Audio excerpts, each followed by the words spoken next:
Enjoy this Wild Soul Gathering production. I'm Dr. Sandra Marie. Pour yourself a really tall glass of spiritual curiosity and join me for the Happy Hour for the Spiritually Curious podcast. In the spirit of happy hour, cheers to some new insights, peace, revitalization, and perhaps an aha moment that may change your life. Hi, everyone. Today on the show, I have Benita Silver from Fearless Healers. Welcome to the Happy Hour for the Spiritually Curious podcast. Thank you so much. Benita, you're a spiritual mentor, you're an intuitive, and you're also a psychotherapist. Today, we're going to talk a little bit about that balancing act of caring for others and self-care. One of our topics. I think we're going to hit quite a few topics before we're done today. I do know that your mission is to help people reconnect with themselves, especially with all the busyness and craziness going on in the world, for people in those high stress jobs. Do you help them reconnect with themselves and entertain the possibilities of realizing personal dreams? You use energy-based healing practices, but you also use practical cutting-edge science practices. What does that look like? Well, first of all, I guess where I come from is that it's like we are living our lives. And so it makes sense to develop a relationship with ourselves because we are the person we're going to spend the entire duration of this physical existence with. It makes sense that we really get to know ourselves and love ourselves. So as a psychotherapist, I've been in the field for over 40 years, and it's really about developing a trusting, comfortable relationship in which my clients can really just be themselves and express their vulnerabilities, which I regard as beautiful because I embrace a model of therapy called the internal family systems, which is IFS. And so my work is to help people drop into their true essence, their soul, where there's no garbage, and to connect with the internal personality parts of themselves so that those parts can integrate into the whole of their being, into their soul, and accompany them into the future of manifesting whatever vision they have. So I use the parts work. We honor the personality, that those parts provide guidance for us. Oftentimes we don't like them. And then we go there to the parts that don't like them and that they have good reasons for not liking various aspects of ourselves. And so it's a very honoring, respectful process. At the core is the recognition that all parts within us are inherently good and trying to assist us. But when they work in isolation, without our soul's connection, they just keep doing the same thing over and over. They think they're helping, but they don't know about their actual impact on us. Through the connection with the true essence, they learn what they're actually doing, and they want to be effective forces. So then they have this opportunity to transmute and become effective forces that they want. That's kind of the therapy aspect of it. And then what I do is, as an intuitive, I feel that it's my work to be in my higher self. So all my personality parts, my ego, my mind, figure it out, whatever. I check at the door. Okay, you guys wait so that I can be this conduit.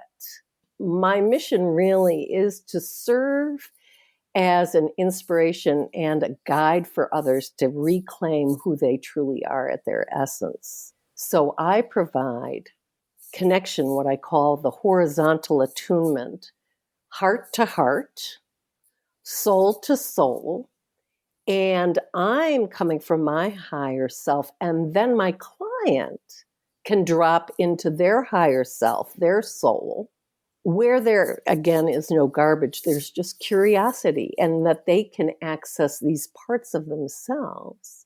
Then it's like we're in a place of entrainment energetically, which creates what I call is this alchemical urn of creation. It's like we don't know what's going to come. We trust whatever arises. It could be thoughts, body sensations, emotions. It could be images, memories. It could be just a sense. And we basically trust whatever the fuck comes up, because it's like, again, that's guidance. And what that is that we're in this entrainment, this connection. And that alchemical urn is like source. The vertical attunement comes in and provides us with this urn of creation in which we are co-creating. I'm trusting my intuitive guidance. My client is entrusting their internal system, whether it's parts or spiritual guidance. And that's where the miracles and the magic abound. That was really beautiful. You hit a lot of things there, but I'm going to start honestly at the very beginning when you started talking about you work with people with their relationship to themselves. I think most of us have focused most of our life and our energy on relationships with other. We are. The idea that we even have a relationship to ourselves can really sound very foreign to many people. Now it's more in the forefront, but I think that that's a pretty foreign concept.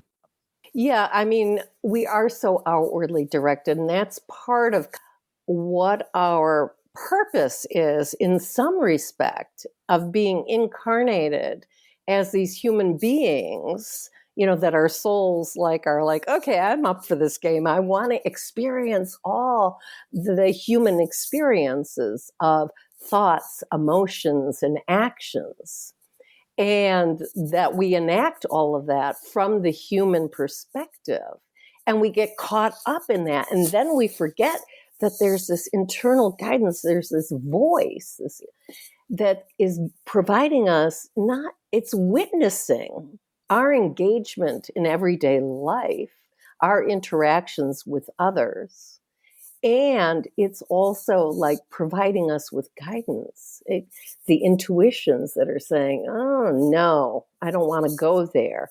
And that the resistance or the guidance can come across as what I call our clangs. It's like tension or like, ooh, I like that. And it's like the body is like saying, that's not resonant. Whereas when we're in alignment with source, with our higher self, we can feel the relaxation. We can feel the sense of exhilaration and expansion, the lightness of our being.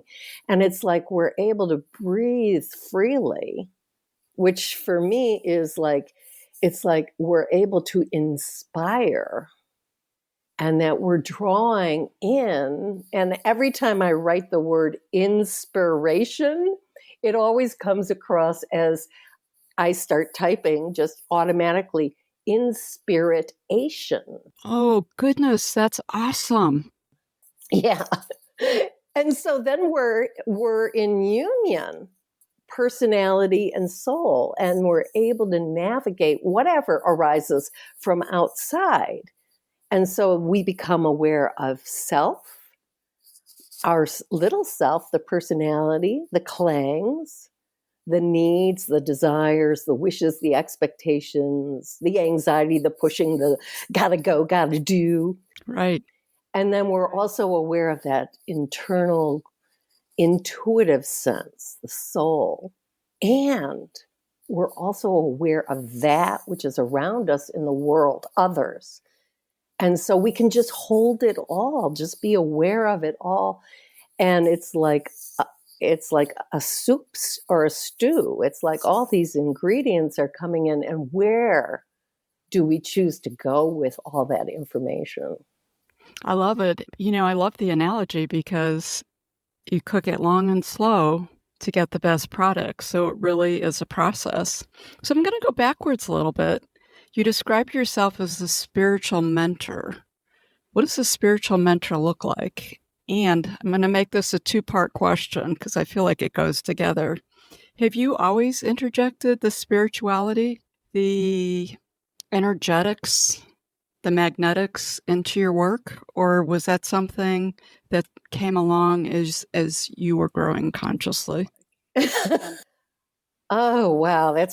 Both are great questions. And the first I'll answer is the spiritual. It's like I've always had a trust of guidance from source. And that early on in my career, I would be sitting with my clients, and let's say if an animal, a bird appeared or something, or that they had a dream involving an animal, I would always like, okay, let's see what is this presentation of this animal at this moment. Then I would get the spiritual significance of that animal, and I would be just trying that out with my clients. More often than not, it always resonated. For them, it was like, wow, they would like, whoa, that's big. I would read tarot for my clients. Wow. And if my supervisor knew what I was doing, my boss in community mental health, I was like, I would probably have. I can imagine how that would go. I'm a little bit from that industry, so kudos to you. That was brave. That was brave of you. Yeah, and So did you have a moment where you would say you came out of the spiritual closet with it? But it sounds to me like this was always sort of consciously ingrained for you. Yeah, it just was because, it's kind of like I've always, for my personal process, I would experience synchronicities. The beauty of synchronicities is that they always speak the truth, and that there are four aspects of synchronicities. They come from out of nowhere, that they speak in symbols or metaphors, and that they're always accompanied by this great emotional experience of oh my God, this is huge. And they always speak of transformation that's coming. With the synchronicities that I was receiving, I'm like, oh, this is guidance from the universe. I'm gonna pay attention. Then I recognize that the universe in its benevolence is constantly engendering within us growth. And it always felt like I could feel like this foot, pushing on my butt, just kind of go on, just nudging me forward. And so I just started trusting whatever guidance would come. And then exploring the body and illness and injury, and just always having a curious nature. What might the meaning of that be? It was kind of like from the physical experience or the human experience, I would always kind of kick it up to the spiritual, oh, what might that mean from the spiritual perspective? Is this guidance? If there was a real resonance in my body about, whoa, this is truth, then there's a knowing, a locking in of that truth that could propel me forward. And I was, exploring with my clients the same thing, whether it was animals or the meaning of, illness or the tarot, that kind of thing. And I just kept getting, whoa, yeah, this really clicks. In terms of the more intuitive, I went to see a psychic several years ago for my own reading, and I sat with him for 3 hours. And the information he was providing me with was I just started crying, sobbing because of the knowing of the truth of what he was expressing. And then I asked him, why are you spending so much time with me? And he's like, well, they told me to work with you and that I should study with him. So I embarked in a course of study with him for several years. And basically he said that they knew I had the gift and that I just needed to hone it more. And then I started giving different kind of intuitive readings. Yet I would always check in with the individual about, does this fit for you? Does this make sense? People would say, it's right on. Over and over, it's right on. It was that was the phrase, you're right on, it's right on, it's right on. And so that gave me more and more confidence to really integrate that intuitive sense in my sessions with my clients. And I've been, as you could probably tell, pretty out of the box in terms of, I'm not going to allow the constraints. I'm not going to allow others to dictate what is an effective, beneficial relationship, and what's effective treatment, what is effective healing. It's about, this is a personal decision between me and my client about whatever works for them. So that is like the higher order that has always propelled me to really just sit and witness witness with awe the evolution of their consciousness. So, it's beautiful. That is an amazing gift. I love the way that you describe synchronicities. I think folks have them all the time. They either are conscious or unconscious, and sometimes we get them, sometimes we're not actually getting it in the moment. I find for me, most synchronicities are a retrospective aha. And I love that the synchronicity of you meeting up with that particular psychic that led you to integrate a whole different modality into the career. And what a gift for the people in your life and the people that you work with. You brought up earlier, you used the word vulnerability. I did want to ask you, I was reading your blogs on your website, and you have a blog where you became pretty vulnerable in it, and it talked about impatience and intolerance. Mm-hmm. So I was hoping that you could share a little bit about that, because I feel like it's a common thing we all enter into at one point or another. Yeah, well, with impatience and intolerance, it was like, I've been on this journey of spiritual growth, and I don't really have a choice. I feel, because that's my soul's goal, according to what's called the Michael system of the soul, which is a channeled system that speaks about our soul role, soul goal, etc. And my goal is growth and evolution. And so I'm constantly learning and growing and evolving. With the impatience and intolerance, it was like there was a part of me that was like, you got to get rid of that because that's no good for you. And so then the part that's like, you got to get rid of it, well, it's basically trying to destroy a reality of an energy within me. And it's disregarding the inherent goodness of the impatience and the intolerance that are trying to help me. Typically, I equate it as like with a child. It's kind of like if you ignore the child, if you put down the child, if you try to shut down the child, shut up the child, the child may acquiesce for a period of time and then will tantrum, because the child just wants to be him or herself and be acknowledged for who he or she is, and thus, gains that attention through the tantruming. It's the same way with our internal parts.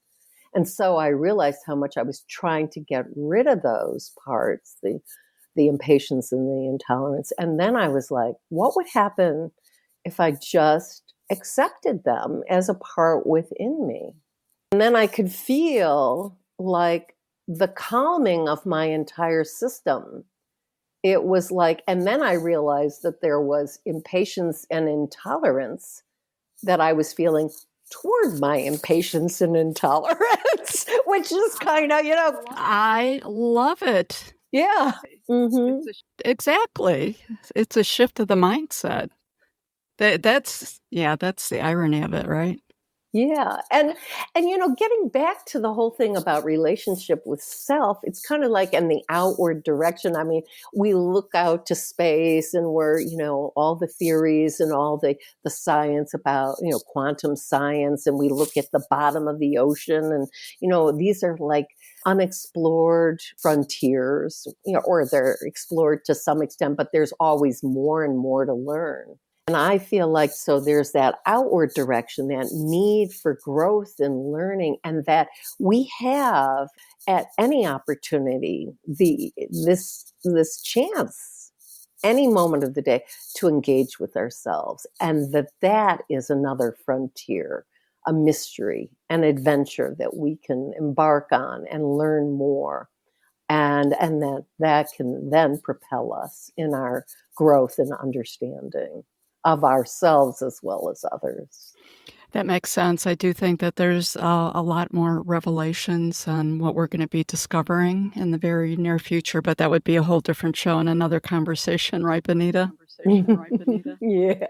I'm going to bring up, just because I think it's a big topic across the board, one more blog issue, and then I'll let go of the blogs. But the other one that you put out there, and I thought, oh my God, it will resonate with so many different people. And it was titled, "When You Want to Say No After Saying Yes." Many of us also with the impatience have dealt with it, but I do think that it's a significant issue out there that people struggle with. Some thoughts on that one that you can help folks out with a little bit? Yeah. It's kind of like two things. One is that when we say yes, that may be our truth in the moment, that we want to help others, and that who we were then isn't necessarily who we are, a year from now, a month from now, a day from now, or even a moment from now. It's kind of like when we're truly present with ourselves, then we can discern our yeses and our nos. And that we always, I think it's about giving ourselves permission to change our minds, giving ourselves permission to recognize, well, wow, that was based on this part of me. Oftentimes, for women, especially in our culture, that we give ourselves away, that we're investing in others and we forget about ourselves. And so when I was engaged in that kind of dynamic, I would all of a sudden, I would get resentful toward them. I was the one who was saying yes. I'm like, wait a minute. Okay, there's something screwed up here I got to look at. Why am I feeling resentful? Why am I feeling depleted? Why am I feeling overwhelmed? Because I'm saying yes, yes, yes, yes, yes. And I'm saying no to me, unconsciously. Let me come back into presence with myself. What's my truth? What's my answer? How can I feel like the biggest challenge for us oftentimes is honoring ourselves, our truth, while being in relationship with others and honoring their experience. It's not our jobs to take care of them. It's our job to take care of ourselves, but we can be empathic, connecting, understanding of where they're coming in terms of their emotions.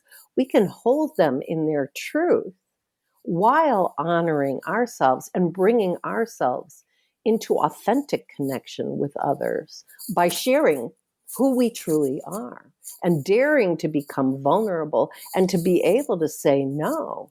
What a gift, because that's who we really are. If I'm saying no based on I got to take care of you, then, that's kind of like it's a pattern that I've, lived through.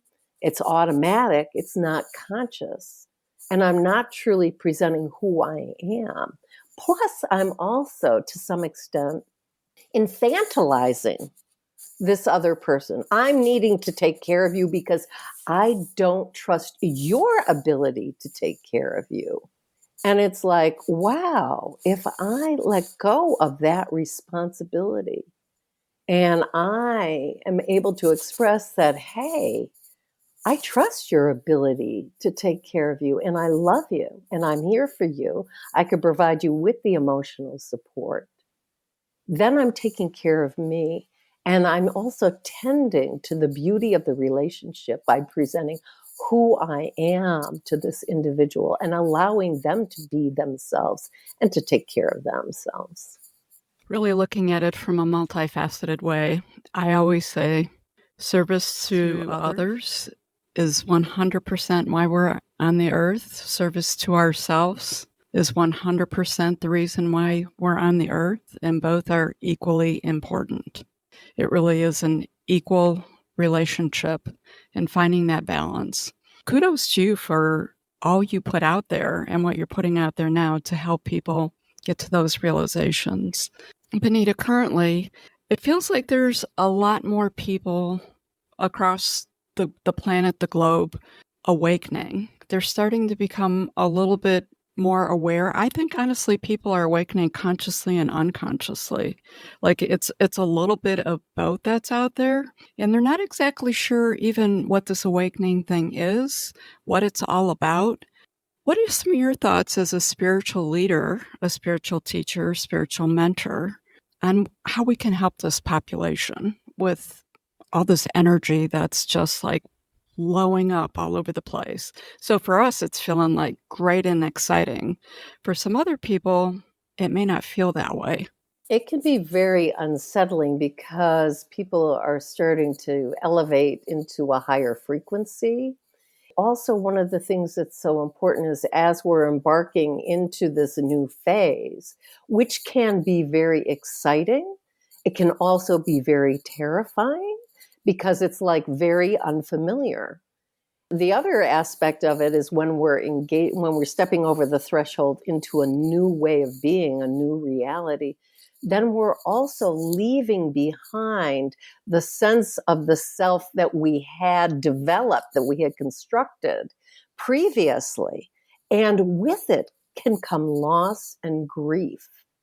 And so it's really about witnessing and holding space for all the human emotions that arise, for the fear, for the grief, the sadness, the excitement.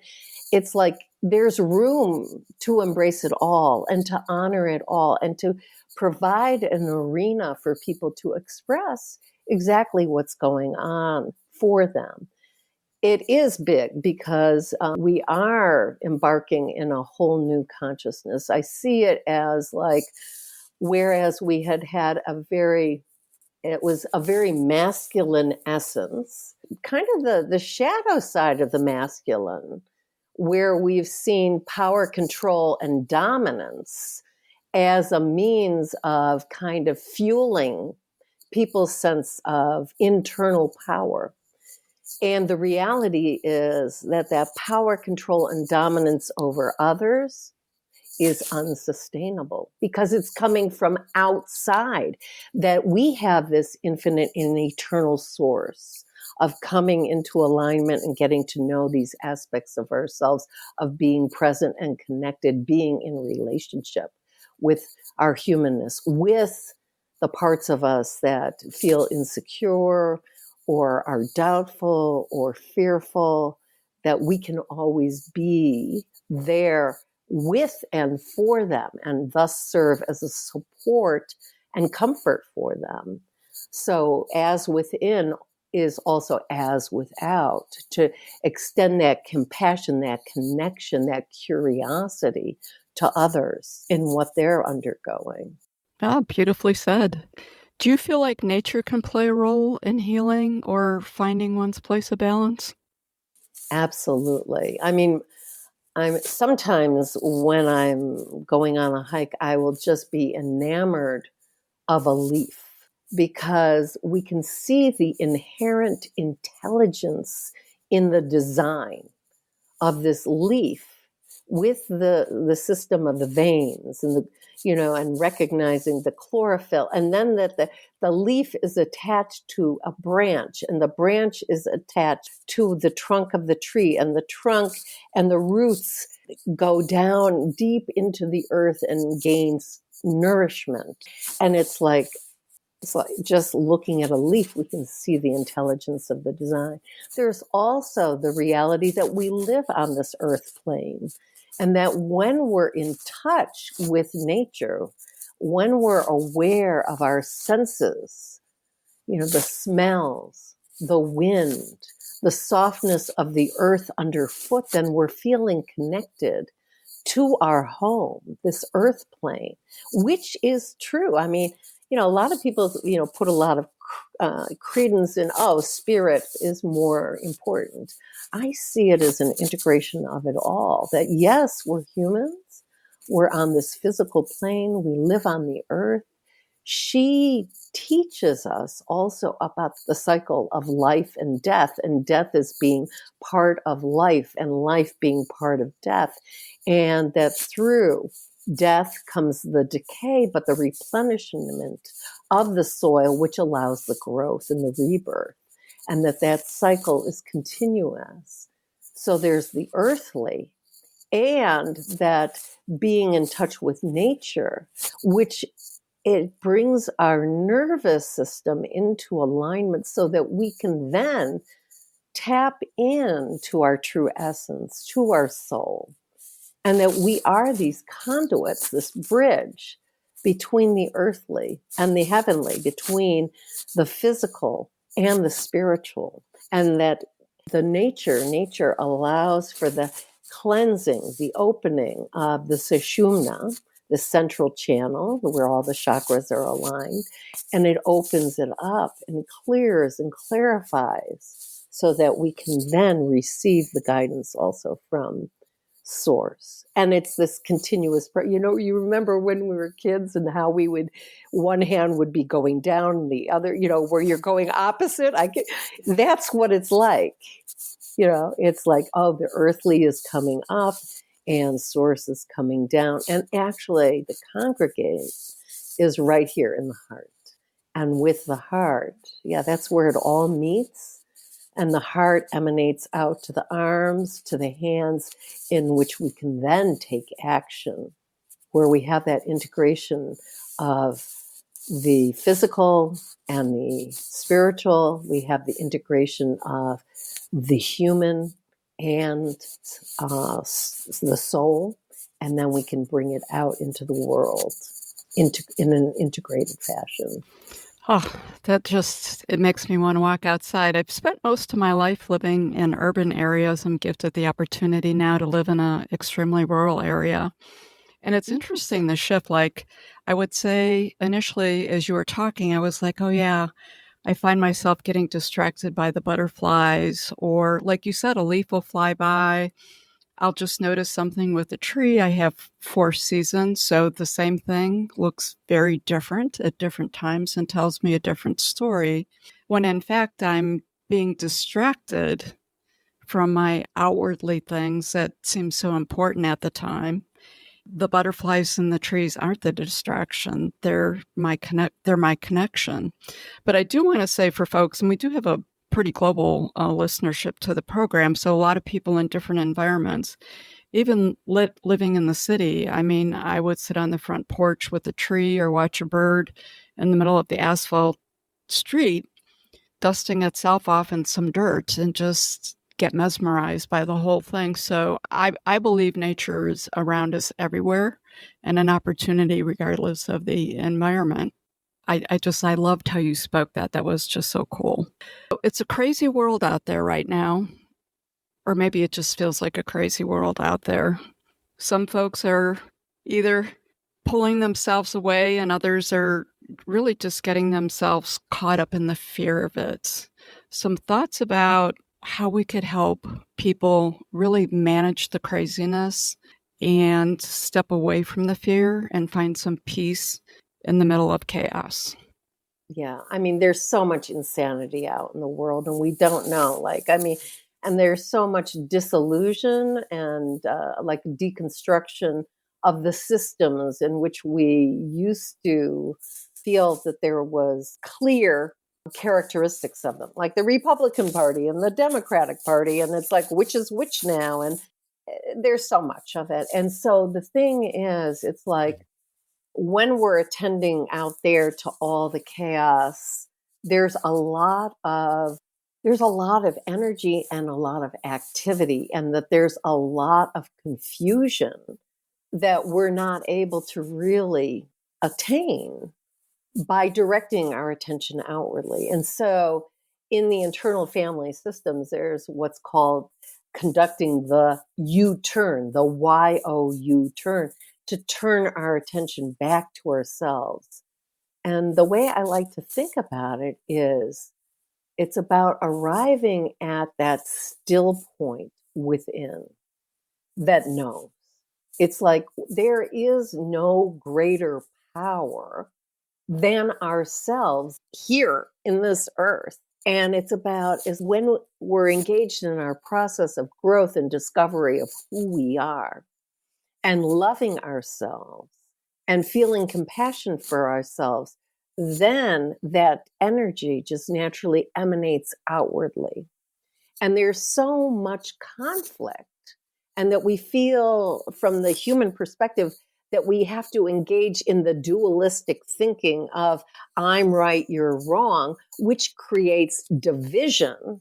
When in reality, I mean, I think about like COVID and the maskers and the anti-maskers and the vaxxers and the anti-vaxxers.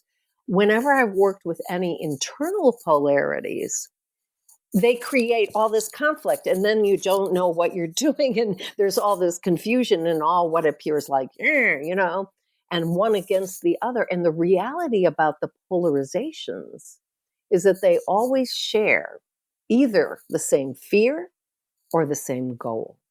And so we can cut through all that smoke screen of the conflict and I'm right and you're wrong and the division. And then it's like, oh, if we think about like the anti-vaxxers and the vaxxers regarding COVID, everybody was afraid. Oh, I'm going to get sick. I don't want to get sick. I could die from this. So both the vaxxers and the anti-vaxxers were trying to promote health. I want to be healthy. I want to be safe. Yeah. And so let's acknowledge the fear that this pandemic kicked up in us. Can we then just, I remember I was with a therapist group and people were coming from a place of fear about COVID. And we were meeting outside and 6 feet separated. And I had stated that I chose not to get the vaccine. I was given guidance, actually. I was given guidance not to take the vaccine. And what I saw that COVID was about coming back into the self, and that we have choice, and that through that choice, we can then have power and bring ourselves into the world. And it's about what is right for each individual. And can we honor each individual's choice, right to choose what's right for them? And so then that brings about connection, curiosity about why somebody might choose something, and an honoring and acceptance of our fellow man that may not agree with what our perspective is, which is totally cool. Life would be pretty boring if we all thought the same and agreed to the same conditions or whatever, or expectations. Nice. I agree. We're all one humanity. The more we can focus on what we agree on and have discussion about the other makes a difference. For me, I try to focus on, regardless what situation I may find myself in that feels like it's polarizing, I try to recognize that we're all one energy, we're all one people. As you said, honor what people making that decision to do what's right for them. The thing I would say for people is to be more an observer and not get caught up in it. I do believe that sometimes we feel like we're powerless. We're never powerless. We always have the power to put light and love out there, and it does elevate and it changes the vibration, and it makes a difference with that. Yeah. And actually, 2 things are coming up as you're speaking. That the mind, which is part of our human condition, likes to think in the dualities of right and wrong, black and white, and all that, because, from its perspective, it's very analytical, it's very linear. It is trying to provide us with what I regard as workable little packages. This is good and that is bad. Let's eliminate the bad and let's just stick with the good. But the reality is, as soon as the mind says that is bad, and that whatever that is that truly exists in our life, then we're incurring our own suffering. Inadvertently, the mind is like, that's bad, get rid of it. But you can't necessarily get rid of it because it's a situation that you're dealing with. kind of like developing a relationship with the mind that there is something beyond its comprehension, because it cannot comprehend the infinite and the eternal because it's finite in its nature. And it's trying to provide us with safety and guidance and direction and clarity, but it can't see the bigger picture. Nice. Right. And the mind catches on. It's like, wait a minute, something is working for her. I see that she's calm. I see that she's feeling confident. I see that she's feeling really clear. Then the mind, because the brain is neuroplastic, it learns and it expands and it grows. And then it can accompany us as we're traversing into unknown territory of the future. Because it's so curious, the mind is so curious, it's like, okay, well, let's just see what happens. And oftentimes it'll say, well, I don't totally get it, but I see that something is working. I love it. And then I move into my spiritual space of moving out of my mind and take a deep breath, and I move in my heart. And the more I can live from my heart, the more all of that becomes unimportant to me. And it really does bring me some peace. And it goes back to what we started with, finding that balance. Benita, if someone wanted to work with you, how would they get a hold of you, and what would that look like? Oh, that's a great question, because right now I'm in revision. I realized I had a 26 video curriculum. I realized that I've outgrown it and that the people that I'm working with have outgrown it. My ideal client really is what I call our high energy helpers and healers. And what I mean by high energy is that they have a sense of their vision in terms of their soul's mission to help others. They recognize that they are the source of transformation within themselves, as well as healing within themselves, and that they can serve as sources of love, inspiration, and guidance for others. They recognize that by working with themselves, they can then assist their clients, their patients, in really embracing themselves, their love of self. And that's the most powerful source. Right now, I'm just really doing individual sessions with folks. And again, it's about we entrain with one another. We trust what arises in session, and that it's more than a cognitive kind of thing. It's really an embodiment of the energy, because as people are getting awarenesses, gaining awarenesses about themselves, there's a cognitive shift. There's an emotional shift. We have a physical, the body feels it, the emotions feel it, the mental feels it, and the spiritual. And these are all sheaths, different layers of who we are. And so then it's about drawing that in, feeling that, drawing it into all the cells, into the heart, into the mind, into spirit, energetically. I kind of compare it to a 3-dimensional wooden puzzle. I don't know if you've ever seen those, but it's kind of like all the pieces and all the kosas, the layers of us just lock in. It's an embodied experience. And through that embodiment, there's an elevation in the frequency of who and what we are. And then we take that shift that we're undergoing, which is a new being that we're becoming, into our next step. So do you have a website that they would go to? Yes, I do. It is fearlesshealers.com. I love that, Fearless Healers. I can't tell you, it just speaks to me on a vibrational level. When we're coming from our soul, there is no fear. In the spiritual realm, there's no good, bad, right, wrong, masculine, feminine, no fear. Everything is just kind of, we're in the flow, we're in the presence, and that there's trust. And so it's really about, again, checking in with those scary parts, the doubtful parts, the unclear parts, and that they can join us as we progress into our future. Awesome. I'll make sure that I have all of your contact information, your website, and any links for you up on our website, wildsoulgatherings.com, so people can reference that back to get a hold of you and the work that you're doing. So as we're winding up, any last thoughts you want to throw out there for the listeners today?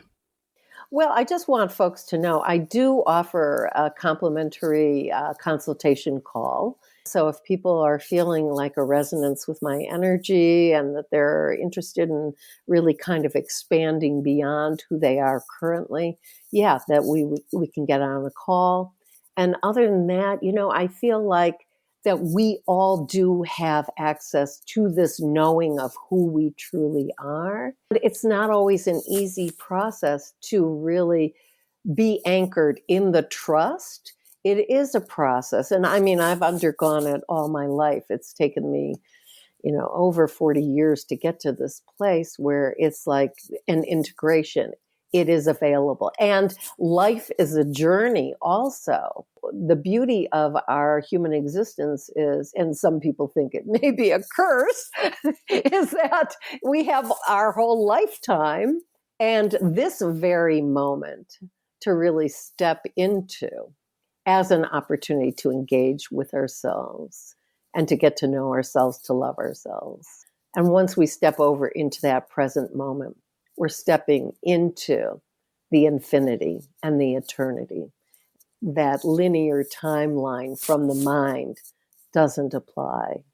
And it's like, oh, okay, here it is. Here I am. And it's just a process of discovery. And that I'll serve as a companion to assist in that place of not knowing. Yeah, that's the value of being around for a little bit longer. You recognize the value of it. I already think of all the different iterations of Dr. Sandra Marie, and I embrace and am really excited about what these future iterations are going to look like, because I honestly don't know, because I feel like I'm growing, evolving all the time, and it's a beautiful thing. It's exciting. It is. Benita, I want to thank you. You have shared a lot of wisdom out there. I honestly think for the listeners, this is a listen to more than one time show, because you have talked about so many different concepts and you talked about them with such wisdom. I think it's going to make a huge difference in so many people's lives. I appreciate you. I appreciate all the work that you're doing. Thank you for being on the show. And for all our listeners out there, I do want to thank each and every one of you for taking time out of your day to listen to Benita and myself. And remember, you're going to like this one, Benita. Embrace that wild soul, because I know you embrace yours all the time. Oh, yeah. And thank you so much, Sandra, because I really appreciate the beautiful work that you're doing and bringing. Thank you. Yeah, these ideas, these energies out in the world.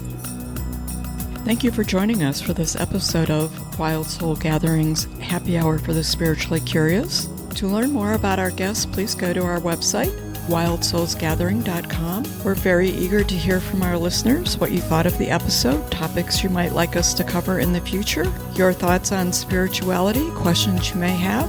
Please feel free to send us an email at wildsoulsgathering@gmail.com. This is your host, Dr. Sandra Marie, sending each of you peace and love. Until we meet again, embrace your wild soul.